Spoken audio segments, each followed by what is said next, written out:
em publicidade ela teve que fazer para atingir esse sucesso mesmo com uma marca que não foi bem pensada? Essa pergunta que é difícil de responder, mas que com certeza existe. Isso é interessante quando você coloca, doutor Luiz André, porque, quer dizer, quando a marca, o nome é simpático, é bem colocado, de repente você economiza no potencial de merchandising, de marketing, para fortalecer aquela marca, não é isso? Sem dúvida. Hoje, o doutor Luiz André sinalizou aqui um dos setores que mais se apropria, né, do capital criativo, né, da mídia e da comunicação, que é o próprio varejo, né? O varejo tem uma responsabilidade muito forte, né, de conduzir a cadeia econômica, né? Ele está no atendimento, ele está no final da cadeia econômica, né, atendendo o cliente, né? E aí ele tem que se fazer perceber por esse cliente e ser muito eficiente na sua operação. Então, essa percepção de cliente passa realmente, inicialmente, pelo conceito de marca, né? E aí, circular pelo shopping, esse exercício sugerido pelo Dr. Luiz é muito interessante. Você circular pelo shopping e associar produto à marca é algo que pode fazer muito sentido do ponto de vista acadêmico e do ponto de vista econômico. Porém, do consumidor, ele vai estar realmente relacionando com a sua memória afetiva, né? O consumidor se identifica com marcas que ele segue, com marcas que ele é fiel, com marcas que ele é apaixonado. É algo que ultrapassa até mesmo o processo econômico e vai para o processo passional, né? O sentimento que ele tem, a fidelidade que ele tem para com aquela marca. E aí, a própria relação de consumo, que hoje a gente identifica, não só hoje, mas que a gente já estuda há algum tempo, concebe que o consumo ele não é só o ato de comprar, né, produto ou serviço. O consumo hoje é um processo muito sensorial, né? E aí a questão visual, a questão olfativa, né? Quantas marcas representam o aspecto, despertam o aspecto olfativo do consumidor e são exitosas em função disso, né? Nós temos aqui exemplos, a nossa marca local aqui, Água de Coco, ela é um exemplo clássico, né, de que o capital olfativo consegue afetar o poder de decisão do cliente, do consumidor. Enfim, nós temos aqui a professora Cláudia Burhamra, da UFC, tem uma série de estudos, uma série de projetos que estudam o potencial olfativo, o cheiro das marcas, né? Então, definitivamente, marca representa muito mais do que a entrega de um produto ou serviço. Está realmente relacionado à proposta de valor. E aí, também respondendo à sua pergunta, em relação à própria criação, né, da marca, ela está muito ligada à criação da marca, à criação do nome em relação às letras, às iniciais. Então, sem dúvida nenhuma, a cultura, né, a personificação do empresário, ele está presente dentro da proposta de valor da empresa. Daí, a resposta pela qual nomes de empresas, marcas de empresas que sinalizam as iniciais do empresário são exitosas, porque o consumidor enxerga naquele empresário um cidadão decente, exitoso e de sucesso. Daí, é uma referência naquele ramo, naquele negócio. Daí essa referência se traduz... Pierre Cardin. Isso, sim, daí, né? essa referência se transporta, né, imediatamente para o conceito de marca que ele produz. É bem interessante quando você coloca, aí me lembra, volto a pensar no meu aluno quando faz o Cocoricó. Talvez o nome Cocoricó não seja soe tão bem, mas se ele faz aí uma logomarca que simbolize isso, pode ser que venha a ter um melhor êxito no lado visual do Cocoricó, né? Sim. Ele deve pensar realmente em quais canais, né? Ele vai trabalhar esse conceito. E definitivamente ele vai ter que ter um trabalho bem interessante, bem robusto aí na identidade da marca, né? A identidade visual. Mostrar a historinha da galinha que põe no ovo, né? A gente conversou no início que a marca ela vai além do símbolo. Ela não é, o nome marca não é o símbolo, o nome Cocoricó ou a logo que ele vai utilizar, né? Então é aquela proposta de valor. Eu uso sempre o exemplo para entender da Chanel, da Nike, né? A marca Nike não é aquele símbolozinho, nem o nome. É a ideia que está por trás daquilo ali de que da vitória, que se consegue sempre alcançar a vitória, né? A ideia que ela traduz. Tanto que as propagandas da Nike você não vê mais nem sapato, nem tênis. Às vezes é só ali uma história que está sendo contada que traduz, reforça essa ideia por trás de conseguir a vitória, de que a vitória é sempre possível. E ela acaba ela extrapola tanto em termos de valor que ela ultrapassou o produto, né? Essa marca hoje identifica diversos produtos. Então, o Cocoricó, acho que o principal esforço do seu aluno tem que ser pensar Qual é essa ideia que ele quer traduzir? É a ideia de bom humor? Se a estratégia do negócio dele estiver ligado a essa ideia de bom humor ou de trazer para um regionalismo, se essa vai ser o posicionamento de mercado, então talvez seja um ótimo nome. Agora, se não, ele vai ter que repensar, né? Então, assim, mais do que se preocupar com o nome escolhido e com o símbolo, é essa ideia que vai estar por trás, que é... O professor falou aqui a proposta de valor da marca, né? Então eu imagino que... Porque mais simples do que a Nike, aquele símbolozinho da Nike não existe, né? Exato. Isso. Mas ela comunica a ideia que está por trás. A Chanel, aquela ideia de, pelo menos o que eu percebo, né? De que a beleza empodera, né? A mulher bonita, bem vestida, ela é mais poderosa. É mais ou menos essa a ideia que a gente percebe a partir do produto Chanel. E essa ideia ela vai traduzindo em toda a comunicação e inclusive no nome e no logotipo. Então, eu acho que óbvio, eu estou aqui dando um pitaco como não especialista, mais especialista na área jurídica, mas a experiência permite, né? E aí o seu aluno, o que eu ia dizer para ele assim, pense nessa ideia que ele quer traduzir por trás da marca e depois ele verifica se esse nome encaixa. Eu acho que é o melhor caminho para ele. E aí os manuais, né, de branding falam muito sobre esse aspecto de posicionamento que o Dr. Luiz citou agora há pouco, né? O posicionamento, ele vai realmente dar o direcionamento que a empresa vai utilizar ao longo de sua vida como ideologia, né, como conceito. E aí a marca, né, o nome, né, que ele vai trabalhar ao longo dessa vida realmente tem que estar interligado, tem que estar muito aderente e traduzir realmente essa proposta de valor. Essa é a ideia. E por falar em valor, eu acho interessante. Quanto vale uma marca? Como eu calculo esse valor econômico dessa marca? O que nós temos de exemplo hoje de marcas que valem muito? Como é que funciona isso? Professor, o valor de uma marca, existem várias metodologias. A grande maioria delas associado a uma contabilidade, né? Então, geralmente são os economistas, existe aí uma interdisciplinariedade no cálculo do valor de uma marca. Você vai precisar, provavelmente, do auxílio de um economista para fazer as projeções de mercado, você vai precisar de um contador para fazer a avaliação daqueles fluxos de caixa que estão sendo gerados através daquela marca. E existem metodologias que não consideram e existem metodologias que consideram o valor mercadológico em si, qual é o potencial de crescimento, enfim. Quando você vê, a marca tal vale tanto, ali a pessoa que avaliou, ela elegeu uma metodologia para chegar naquele número. Então, ela pode ter levado ou não em consideração variáveis mercadológicas, ela pode ter levado em consideração só a variável financeira. Então, às vezes é difícil falar assim, qual é o método. O que eu vejo da minha experiência se utiliza muito puxado para o lado contábil do fluxo de caixa projetado. Se projetar os fluxos de caixa que aquela marca... É mais ou menos a metodologia que se utiliza na avaliação de uma empresa, né? Só que focado mais para o aspecto da marca. E o importante é que a pessoa que faça isso seja alguém que tenha credibilidade para fazer, porque é um parecer. É como você contratar um advogado para dar uma opinião sobre um tema. Ele vai dar a opinião dele e a validade daquele parecer vai de acordo com a credibilidade que aquele profissional tem. Mas eu já vi muitas empresas dando, inclusive, a marca como garantia real em bancos. É possível. Como? Então, esse valor ele não é só subjetivo. Ele é um valor que é considerável. O banco pode tomar, pode... Aqui em Fortaleza, os casos de avaliação de marca que eu conheço, e infelizmente não posso divulgar nomes porque até sigilo judicial, existem várias de falência, de grandes empresas que entram em falência, que a juíza, ela determina que se avalie quanto é a marca, quanto é que vale a marca para se colocar em leilão, né? E a partir daí fazer frente aos credores. Algum outro empresário interessado em comprar aquela marca possa adquirir com esse crédito, fazer frente aos credores lá no processo de falência. Até isso, os processos de avaliação que eu tomei conhecimento aqui, locais, né? Porque não é um serviço que é muito comum.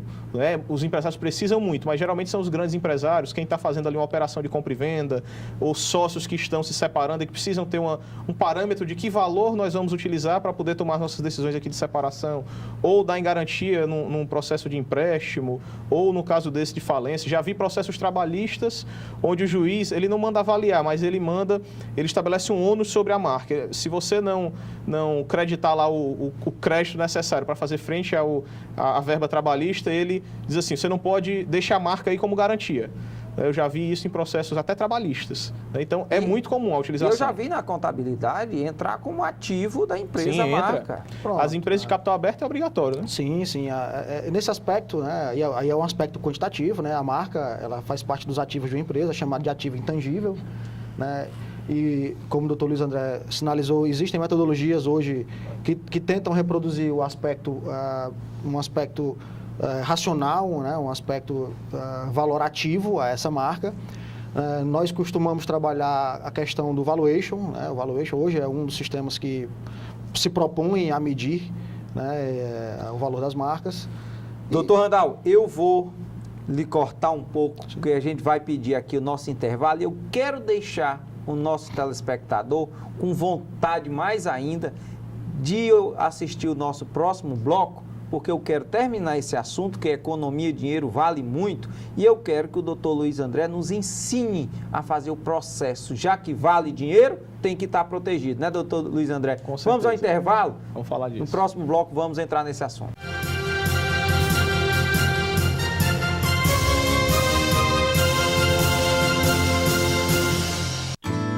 Chegou o Vale Cultura, um crédito de R$50 mensais cumulativos para o trabalhador ter acesso à cultura. Ir ao teatro, cinema, circo, shows, museus, comprar livros, DVDs, instrumentos musicais, revistas e jornais. Para isso, a sua empresa tem de aderir ao programa. A cultura tem muitas formas de arte e lazer, e você merece ter acesso a tudo isso. Saiba mais em cultura.gov.br/Vale Cultura. Ministério da Cultura, Governo Federal.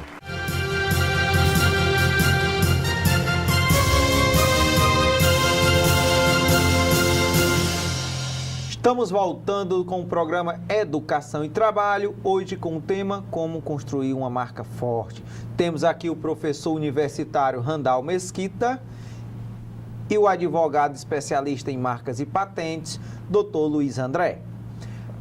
Estávamos fechando um tema como calcular o valor econômico de uma marca e o doutor, professor Randal, estava explicando exatamente isso. Agora eu quero fazer, porque é o seguinte, calcular o valor econômico tem todo um processo, como você vinha dizendo, correto? Perfeito. Isso. Só que, ao construir esse valor econômico, ao mensurar esse valor econômico, eu tenho, obviamente, que, na verdade, já está protegido, Tem que né? ser antes, sem Porque na hora ele já cria cobiça, Sem dúvida. né? Doutor Luiz André, inclusive, defende a patente junto da criação da empresa até, Sim, não é isso? é isso. Doutor Luiz André, quais as etapas que eu devo percorrer para patentear? O que eu preciso? Vamos lá. Primeiro, vamos só resumir por quê, né? Por que fazer esse investimento? Por que demandar tempo, esforço e dinheiro para registrar uma marca? A questão da segurança. Você precisa começar um negócio tendo a certeza de que aquele nome, aquela marca que você escolheu, aquele logotipo, não vai lhe trazer nenhum problema. Que tipo de problema? Você está violando o direito de alguém, a pessoa ir lá, querer lhe processar, lhe obrigar a parar de usar a marca, lhe cobrar indenização pelo tempo que você usou sem autorização dela e até lhe processar penalmente porque é crime de pirataria. Tem lá um crime penal, né, tipificado de quem copia marca de terceiro. Segundo, a exclusividade. Você, com o tempo, e quem percebe isso é quem vai crescendo, que não é legal eu ter duas empresas com o mesmo nome. Quando eu entrei aqui no estúdio, minha roupa está um pouquinho parecida com o professor Randal, eu já fiquei incomodado. Imagine eu abrir uma empresa e ter outra do lado com o mesmo nome. Os clientes são desviados, você se confunde, um produto que é mal entregue, que é mal feito num local, o cara acha que é daquela outra empresa, então é ruim. E a marca vai garantir essa exclusividade. Terceiro, se você tem planos de ganhar dinheiro com royalties, com franquia, por exemplo, é muito importante você ter um registro da marca. Como é que eu posso franquear algo que não é meu? Mas aí, chegando onde o senhor perguntou, como é o processo? O que é que a gente tem que fazer? Eu vou dividir em 3 etapas, para ser didático. Primeiro, fazer uma análise, um diagnóstico, uma pesquisa sobre a sua marca. Antes de começar, é saber, essa marca está livre? Pode ser registrada? Não pode? Então, você precisa ter a certeza de que ela não interfere, não choca com nenhum artigo da legislação e, principalmente, fazer uma pesquisa em todas as marcas já registradas no Brasil, se existe alguma igual ou parecida no mesmo ramo ou em ramo parecido. Isso é importante. Às vezes, 10 anos que eu trabalho na área, já vi marca de confecção ser negada porque já existe uma marca de perfume. André, perfume e confecção? Porque o INPI, ele entende que são coisas correlatas. apesar de em atividades diferentes.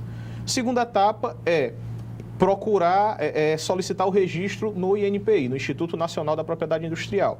Você vai precisar juntar uma documentação, escolher as classes em que você quer registrar. O que é a classe? Lá o INPI ele adota um documento internacional, que é um classificador, que divide os produtos e serviços em itens, em classes. Usando ainda o exemplo da confecção, quem registra a marca de uma loja de roupa vai registrar na classe 35, onde está o comércio de roupa. Quem é fábrica de roupa, quem coloca a marquinha na etiqueta, registra na classe 25. Quem fabrica perfume já é na classe 03. Cada classe dessa dá uma origem a um processo administrativo. Então, na segunda etapa, você define as classes, junta a documentação, que é a documentação básica da empresa, contrato social, aditivos, e é muito recomendado que se constitua um procurador. Né? Existe, como eu falei, todo um know-how, todo um conhecimento que é necessário para que você acerte nesse registro. Então, é muito comum que as pessoas procurem o especialista na área para auxiliá-los nesse processo. E aí você vai dar entrada no processo e aí inicia a terceira etapa, que aqui a gente dá uma parada para explicar algo que é essencial e que muitas vezes as pessoas não sabem. O processo de registro de marca, ele não é instantâneo. E, infelizmente, não é rápido. Hoje, o INPI ele vai levar, em média, entre 2 anos e meio a 3 anos para concluir uma análise de uma marca. O senhor fez uma careta, realmente. Quando eu dou entrada numa marca hoje, vamos supor que eu dei entrada num processo de registro hoje, eu só vou ter uma resposta para lhe dizer se vai dar certo ou não daqui a 2 anos e meio, 3 anos, se não tiver nenhum problema de percurso. Mas, geralmente, se você fez um trabalho bem feito, não costuma passar disso, não chega nem a 3 anos. Eu digo isso baseado nas médias, nos processos que eu acompanho, por exemplo, e vou sempre comparando. Opa, saiu, nós demos entrada quando e a gente chega nesse tempo médio. Por isso que é tão importante a primeira etapa, que é a análise. Porque você só descobre se a sua marca vai dar certo, se não, se vai ter problema, daqui a 3 anos, quando você já investiu muito na marca. E aí nem sempre dá para voltar atrás, ou vai ser um prejuízo enorme. Então, a terceira etapa é o acompanhamento desse processo, porque ele tem um passo a passo, por isso que leva 3 anos. Primeiro, porque da fila, para você ter ideia, ano passado foram mais de 160 mil processos novos, fora os que já existiam em andamento. Segundo, porque tem um passo a passo. Quando você dá a entrada, esse processo, mais ou menos com uns 30 dias, 20 dias, é publicado no Diário Oficial, e aí a sua solicitação ela se torna pública. E dali abre um prazo para qualquer pessoa que se sinta prejudicado, que acha que você está violando o direito dela, ela vai lá e apresenta uma petição, que é chamada de oposição, onde ela vai convencer o INPI a não aprovar o seu direito. E aí você não recebe uma cartinha na sua casa, isso vai no Diário Oficial. É importante que você esteja acompanhando, porque senão, ou então que contrate alguém para fazer isso, porque senão você pode perder um prazo. Porque dessa notificação, por exemplo, abre um prazo para você fazer a sua defesa. É como um processo judicial, ele tem um contraditório, né? Você tem um momento para atacar, outro para defender. Aí depois, que leva mais ou menos uns 2 anos, é que o INPI vai analisar. Ele analisa as oposições, analisa as defesas e formula a decisão dele, aprovando ou reprovando. Se reprova, vai caber aí no recurso. Se aprova, aí você paga uma taxa final, recebe um certificado. Vale por 10 anos, e aí nesses 10 anos você está autorizado a usar a marca com a tranquilidade de que ninguém vai chegar ali questionando. E se escolher uma marca com exclusividade, como a gente falou no início, vai ser o único autorizado no Brasil. Então, se aparecer alguém, você tem como ir lá e brigar. E aí eu vejo, ficou de domínio público, perdeu o prazo, venceu os 10 anos, não renovou, ficou de domínio público. Como é que funciona isso? Olha, na marca, o domínio público é um instituto inerente às patentes. E aí eu vou fazer uma oportunidade para fazer um ajuste aqui técnico. Patente e marca são coisas diferentes, mas é só terminologia técnica, vocês não precisam se preocupar com isso. A patente é um termo que a gente usa para identificar as invenções. É uma modalidade de direito para proteger a invenção. É o novo produto, o novo processo industrial, a nova tecnologia, né? A proteção das invenções. A gente chama isso de patente. A marca é o registro da marca. E lá na patente, quando você perde um processo, ela cai realmente no domínio público. Então, se eu criei um produto e eu pedi a patente e por qualquer motivo esse processo ele é arquivado, como aquela informação se tornou pública, quebrou um requisito chamado novidade. E aí a patente qualquer um pode usar. Ela não tem segunda chance. Na marca não, é uma fila. Se você é o primeiro da fila, tem o segundo, às vezes o terceiro, brigando pelaquela marca. Se você deixou o processo morrer, ele vai dar prioridade para quem está próximo na fila. Se esse cara deixou morrer, vai dar para o próximo. Se você quiser, você entra na fila de novo. Só que vai ter gente na sua frente. Às vezes você vai conseguir anular e vai levar muito mais tempo, mas às vezes não. Mas aí Então eu não tem domínio pergunto público. ao doutor Randall, caiu a patente da Nike, eu posso usar o nome Nike. Significa que eu posso usar todos aqueles símbolos dele também? Você vai entrar exatamente com... Se você deu Mas entrada aquela no criação, processo, não, o nome Nike, não tem, mas a criação artística cai em domínio público? Cai, tem prazo de... Agora, a marca é uma coisa, a logomarca é outra. Eu registro a marca, não a logomarca. Você registra os a dois. logomarca tem um é. patrimônio... A logomarca não tem um patrimônio artístico? Vamos lá.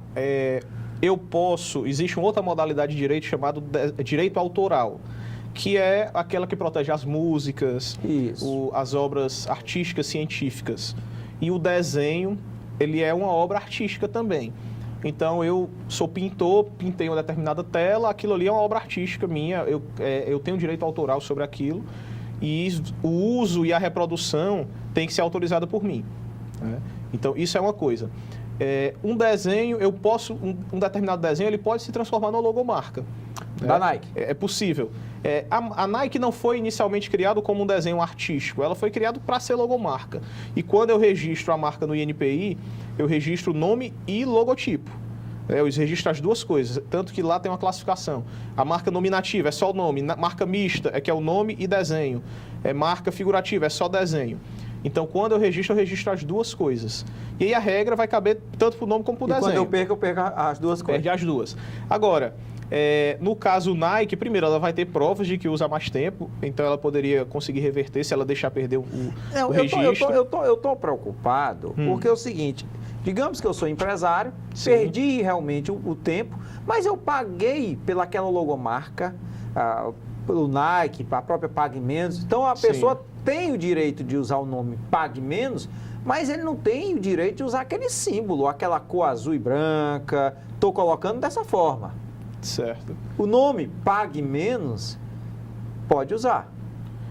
Até eu não sei se eu compreendi a sua dúvida, mas quando eu contrato um designer para desenvolver uma logomarca para a minha empresa, geralmente é uma relação jurídica que se subentende que eu estou pagando para ser o dono. Sim. Mas devo dizer que na lei dos direitos autorais, isso não existe cessão de direitos autorais tácito.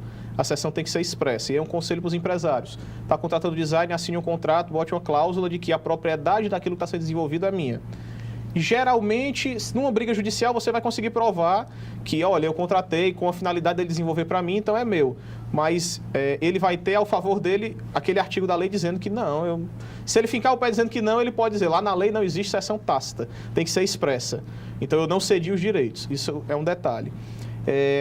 Então, assim, se eu contrato um designer para desenvolver, criar um nome, um logotipo para a minha empresa, e tem um contrato dizendo que isso é meu, eu vou lá e registro o INPI no meu nome e acabou, o direito é meu. Se eu deixar aquele registro morrer, pode ser que exista alguém que está na minha frente, está depois de mim lá no registro, e aí ele vai passar a ter prioridade. Eu vou ter que tentar dar entrada de novo no pedido e ver se eu tenho prazo para apresentar provas contra ele, para reverter a situação.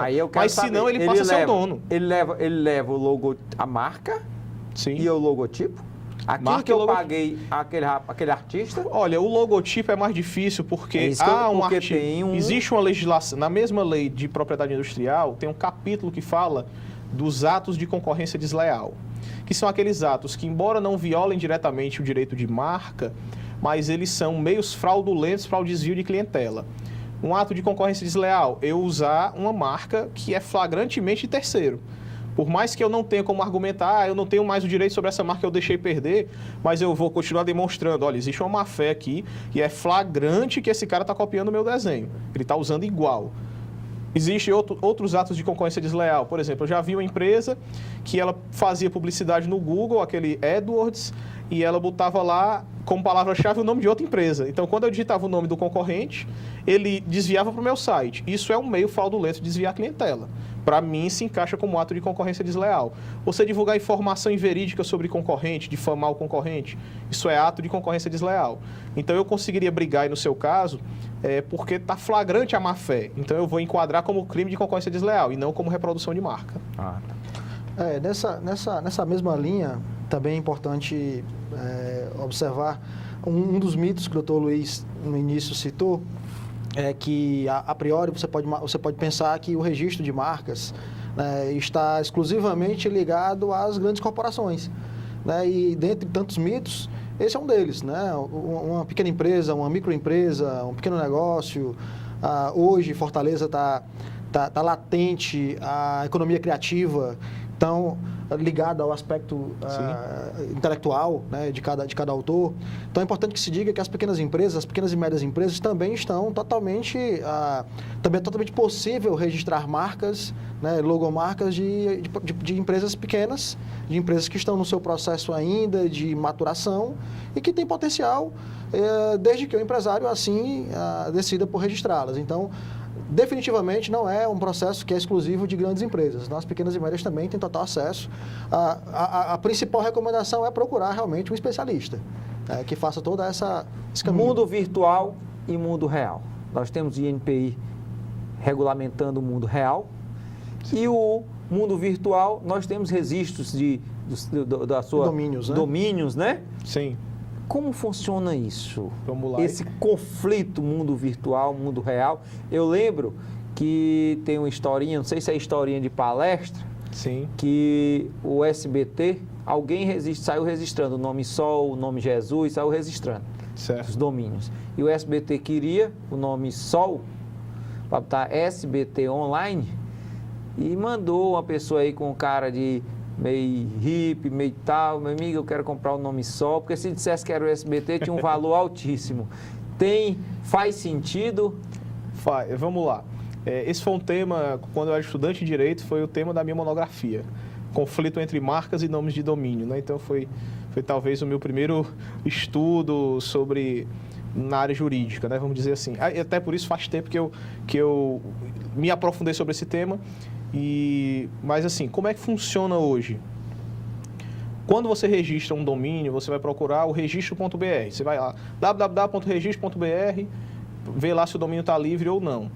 E o registro da marca é no INPI. São órgãos separados que, em regra, não se comunicam. E daí vem o primeiro problema. Então, eu consigo registrar um domínio de uma marca que já tem dono. Eu posso conseguir... Muitas vezes eu consigo lá, coca-cola.com.br. Se a Coca-Cola não pegou, o procedimento é feito de uma forma que me permite registrar. Não quer dizer que aquilo vá vingar e que eu não vá sofrer um processo da Coca-Cola por estar copiando a marca dele. Mas que o processo permite. Por quê? É uma questão bem simples de entender. O INPI, eu acabei de falar, leva 3 anos, em média, para se aprovar um registro de marca. Imagine se você precisasse de 3 anos para conseguir abrir o seu site. É impossível. Por que leva tempo o INPI? Porque há toda uma análise de mérito. Eu mostrei, existe um contraditório, existe oposição, defesa, análise, recurso, tem todo um processo de mérito. Lá no registro de domínio, não, é o inverso. Eu aprovo e depois, se for o caso, eu analiso. Então, quando eu registro um site, eu vou lá e, se tiver livre, se não tiver nenhum igual, eu consigo o registro. Agora, isso não me impede, não me esquiva de está violando o direito de alguém.